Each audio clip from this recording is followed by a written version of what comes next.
Jai Hind everyone, myself Richa, Assistant Professor in EC Department of AKGEC. Today we will study about probability and random variables. So first we will discuss what is the importance of random process. Actually random process will be happen through the random variables, and random variables and process talk about quantities and signals which are unknown in advance, which we cannot predict. That's why it is called random in nature. The data sent through a communication system is modeled as a random variable because whenever we want to communicate in a signal through a communication channel, we are not able to find out what is the effect of noise in this data set. So it is unpredictable for us how much noise is introduced in our system. So the noise interference and fading introduced by the channel can all be modeled as a random process because this cannot be known in advance, or we can say it cannot be predicted. So even the measure of performance, probability of bit error is expressed in terms of probability. So how we can find out the performance of these? It can be find out through probability of bit error. So first we will discuss about the random event. When we conduct a random experiment, we can use set notation to describe possible outcome. Whenever we want to communicate we want to perform an experiment in well advance, we know what should be the possible outcome. So random event is if we are rolling a dice.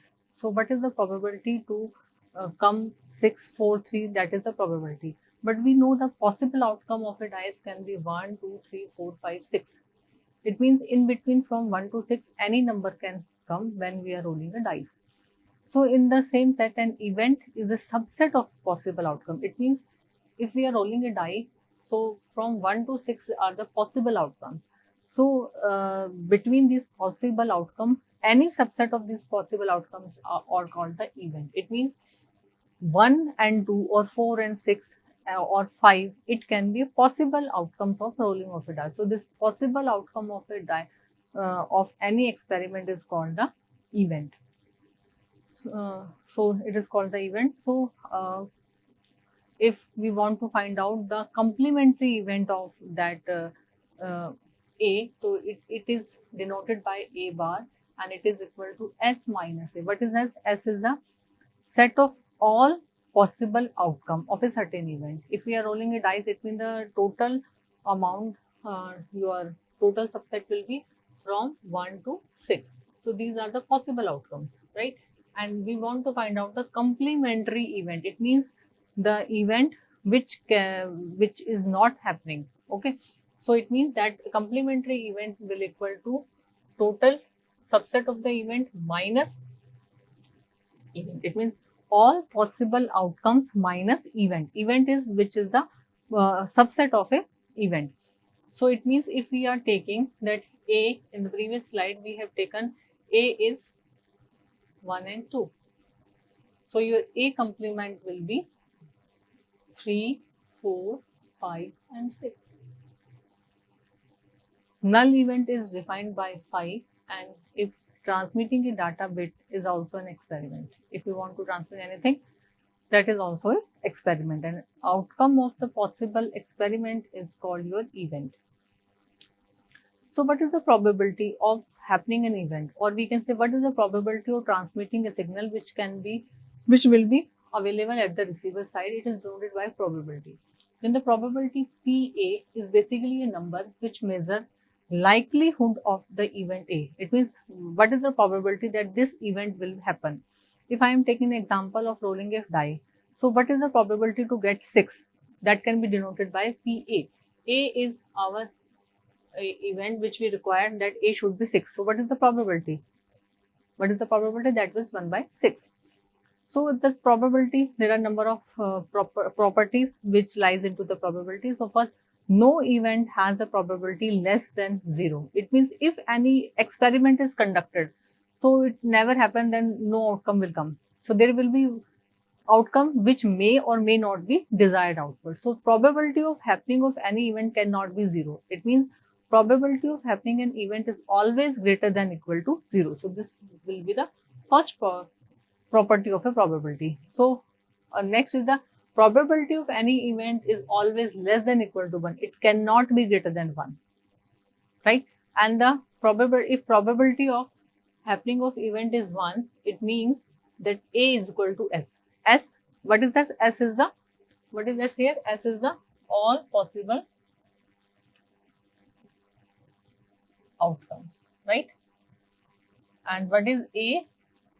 A is the subset of all possible outcomes, right? So if we are saying that possible outcomes, if we are saying that your probability of A is 1, it means A is equal to S. The value of A is equal to S here. And if we are considering two events, one is the event A and another one is the event B. So what is the probability? What is the, see here, that is your A intersection of B. It means what is the common between these two events. So A intersection B will be null. It means there is no likelihood, no outcome is same for event A and B. And if we want to find out what is the probability of A union B, so it can be find out, take the probability of happening of event A plus probability of happening of event B. So if independently find out the probability of A and probability of B, after that add all these two probability, then we will find out what is the union of both the events, or we can say what is the commonality between the event A and B. So all other law of probability follow these three main properties. So now we will discuss what is the relationship between random event. So if there are two random events, event A and B both are random, so what is the joint probability? So this joint probability can be written like A intersection of B and the probability of these two events. So probability that both A and B will occur, so it will be called conditional probability. If both will be occur, then we will say that is the joint probability, and joint probability can be find out taking the intersection of both the probabilities. Next is the conditional probability. It means probability that A will occur given that B has already occurred. It means the happening of event A will depend on happening of the event B which has already occurred. If B will not happen, then it is not possible that A will happen. Okay, so conditional probability is denoted by P/A.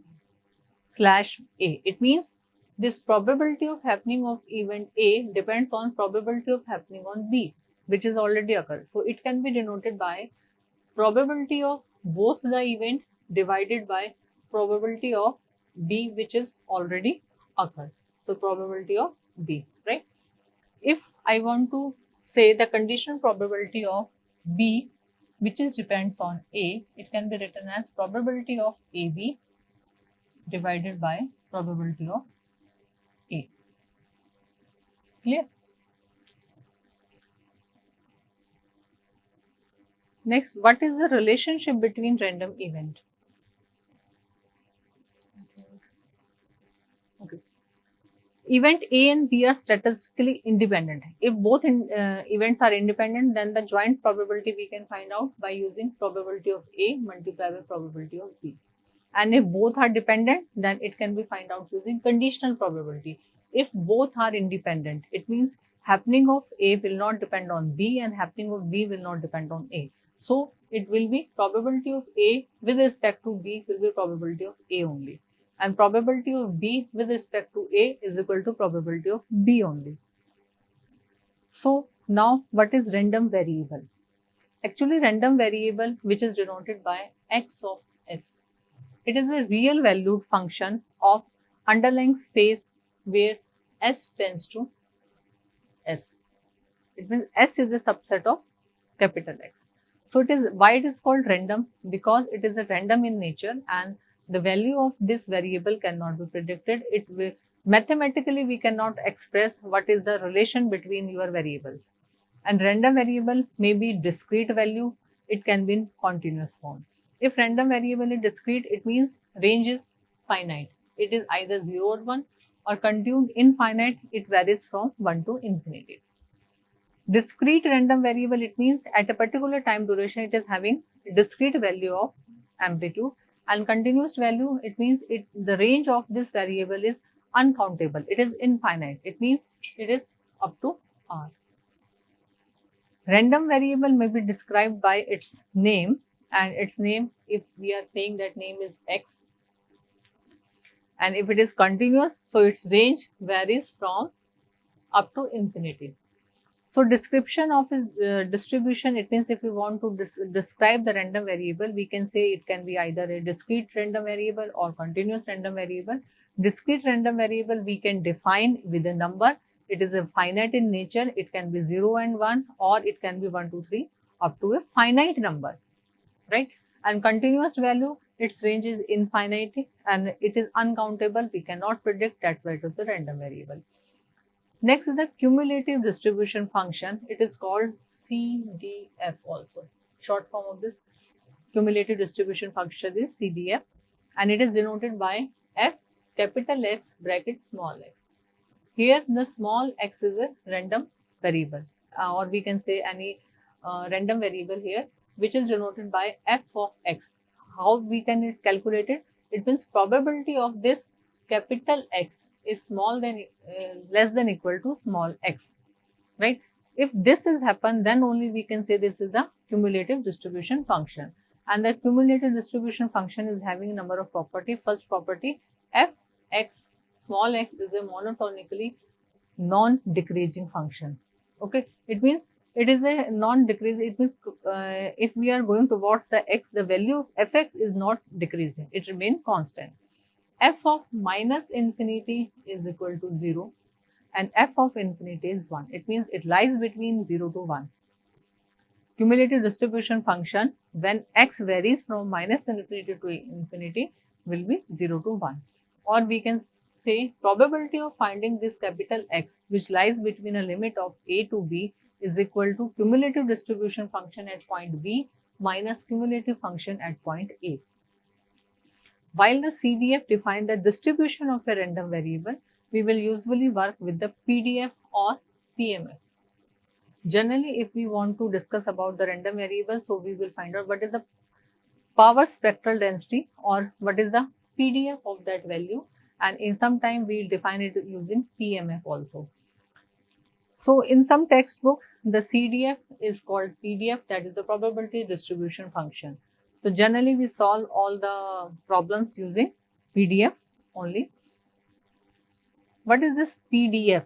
PDF, the full form of PDF is the probability density function. It means what is the probability of any function with respect to another variable, how it is plotted on the graph. If we are saying there are two variables, small x is a dummy variable and capital X is a function for which we want to find out the probability density function. So it is nothing, it is a derivative of your cumulative distribution function. So what is your fx of x? This is your CDF. If we take the derivative of the CDF, then it comes into the category of PDF. So I can simplify it as P of, because we want to find out with a dummy variable of x, so P of x is equal to d fx upon x. We can find out PDF measure how fast your cumulative distribution function is increasing.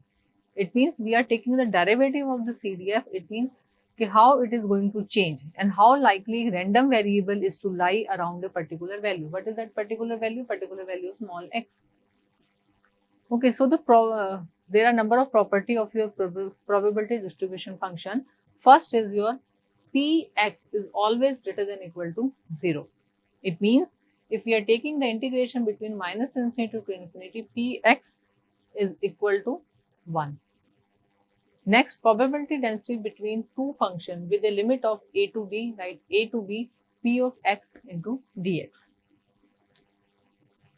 So expected value, if we are performing an experiment, so what is the expected value? So expected value are a shorthand way of describing a random variable. We can say I am performing this experiment, output should be AM, output should be FM if I am doing the experiment of amplitude modulation or frequency modulation. So these are the expected value which we know in advance. but it is not always possible that we get the expected value. So that's why expected value is also random invariant, which can be changed. So most important examples of your expected value are the mean values. If I denote E of x, that is the mean value of any variable, it is minus infinity to infinity x px dx. So this is the mean value of your expected value, can be shown by the mean or variance. Variance can be written as E capital X minus mx square. So it is minus infinity to infinity x minus mx square px dx. So this is the variance and this is the mean, or from mean and variable, mean and variance. By using these two methods, we can expect our possible outcome of an experiment.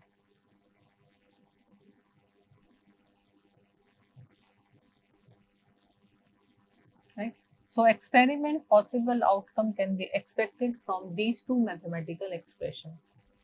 It means we can find out the mean of a variable, we can find out the variance of that variable, and from these two values we can predict that that should be the expected value of an experiment.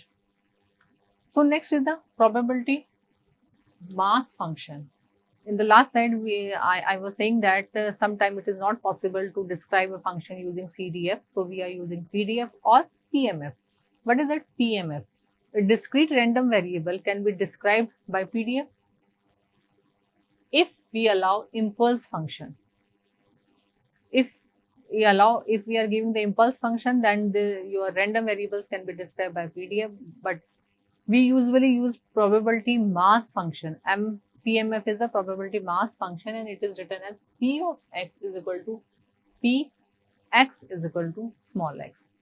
So here small x is a random variable. Again, Px is the variable for which we want to calculate our probability mass function. So the property of PMF are Px is always greater than equal to 0, and summation of Px for all value of x is equal to 1. And if you want to find out the PMF between two values a or b, so it will be the summation of x a to b p over. It means take the probability of random variable for all values of a and b. So probability distribution function, first is a binary distribution.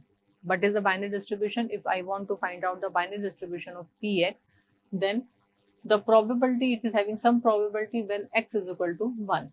Otherwise, it is 1 minus p. Maximum probability is 1. Happening of event is 1 when x is equal to 1, and not happening of that event, it means not happening meaning x is equal to 0. So that will be 1 minus p. This is a frequently used binary data. It means binary can be 0 or 1. Happening of event, if I consider at 1, then I use it as p, and not happening of that event will be 1 minus p. I can find out the mean value of binary distribution, that is p of x is equal to small p. Variance can be denoted by p 1 minus p. It means happening and not happening of that event. So next is if your random independent binary random variables. It means if you are having a variable xi which varies from 1 to n. So what is the y is equal to summation of all the variables varying from 1 to n. So independent random variables, again, because this is a binary random variable, when you are having two values 0 or 1, for 1 px is equal to p, and for 0 it is 1 minus p. So then the probability of happening of this event y, that is equal to ny py 1 minus p n minus y, where y varies from 0 to n. Again, here we can find out what is the mean value and what is the variance. See here, the difference is that here the n number of, because y varies from 1 to n. So we multiply n here when we are finding the mean value of a binary random variable. For variance, again n is multiplied. Why this n is multiplied? Because of the variable y. So PDF can be for a not binary value for two different values. It will be 0 otherwise.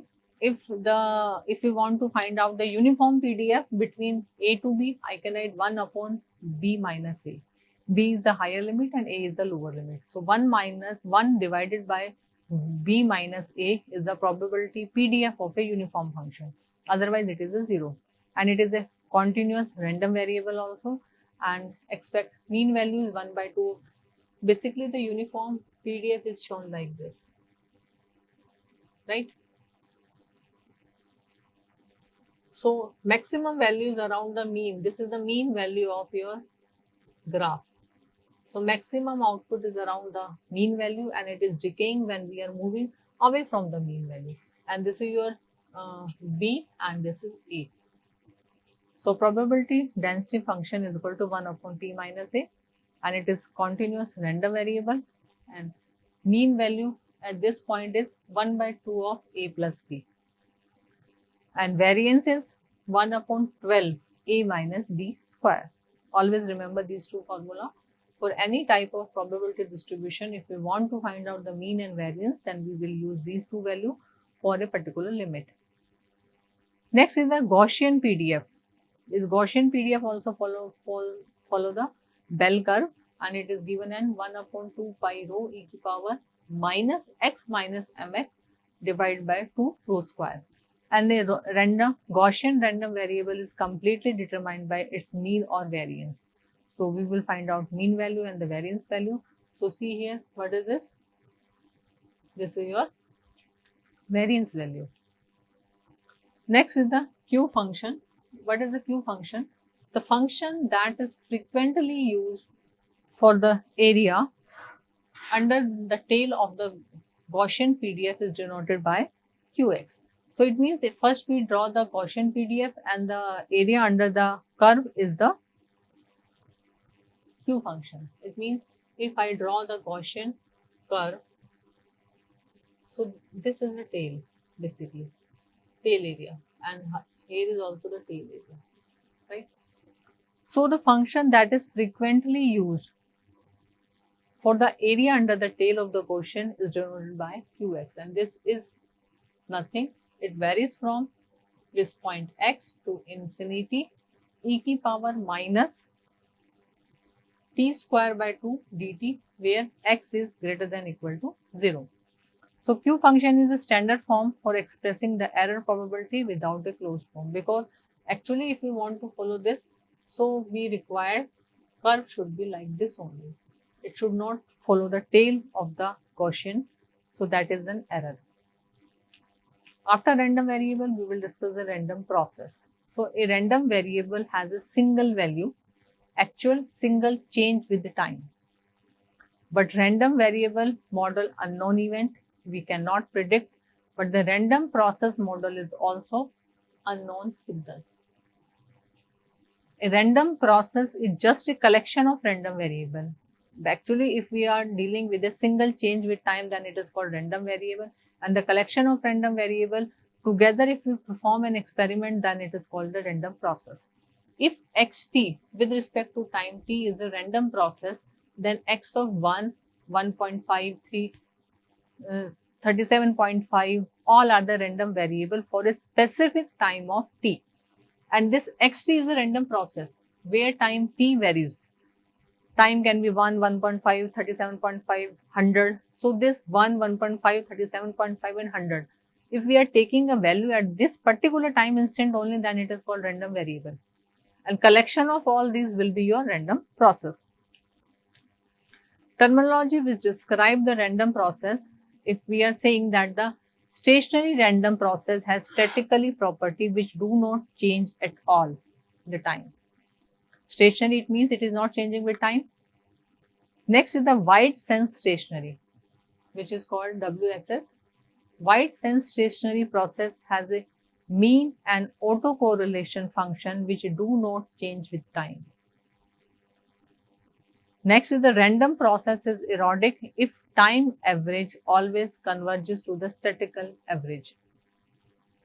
Unless specified, we will assume that all random processes are WSS and erratic. So here we study about three definitions. First is the stationary random process. Next is the wide sense stationary process. Stationary process, it means it is not changing with time at all. It is stationary with respect to time. Time is changing, but your random process is not going to change. It means it is independent of time. Wide sense stationary, it means autocorrelation function which do not change with the time. It means first we will take the autocorrelation function of your random process and it is independent with time. And next is random process is erratic if time average all converges to the statistical average. Unless and until it is specified, we assume all the random processes are WSS and erratic in nature.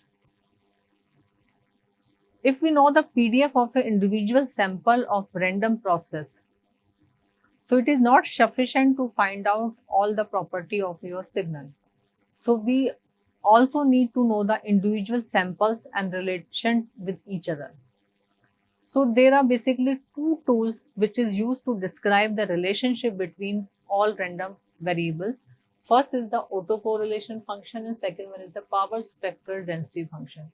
It means to find out the random process, only PDF is not sufficient of the random process. We have to find out each and individual PDF of individual samples.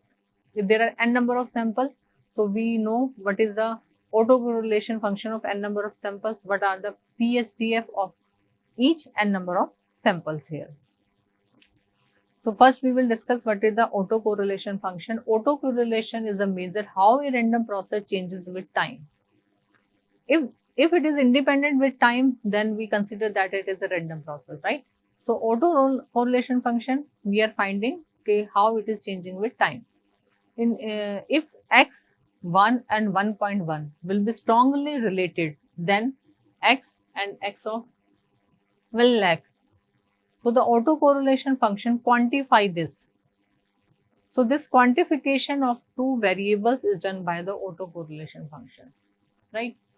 For a WSS, that is wide sense stationary random process, the formula for this is E of xt into xt plus tau.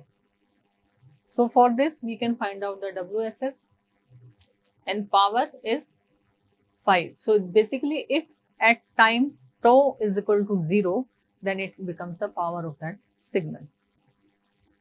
Power spectral density, phi of f, let us, how much power is at each frequency.